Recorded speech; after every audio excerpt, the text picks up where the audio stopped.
আপনার মন খারাপে এ শহরের দেয়ালটুকুও ভিজবে না, এতটুকুও ভিজবে না। শোক প্রকাশ করে বিজ্ঞপ্তি ছাপা হবে না কোনো গণমাধ্যমের শিরোনামে। সহানুভূতি দেখিয়ে কেউ এগিয়ে এসে মুছে দিতে চাইবে না আপনার অশ্রুসিক্ত চোখ। তবুও কেন আপনি এমন? নিজের কষ্টটা নিজের ভিতর কি পুষে রাখা যায় না?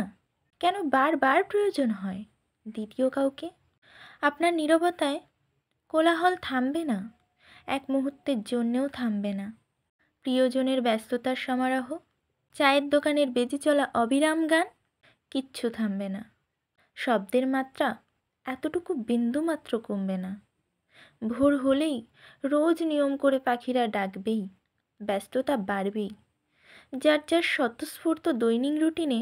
তবুও কেন, কেন নিজেকে বাকহীন ব্যক্তিত্বে ডুবে রাখার এত প্রয়াস?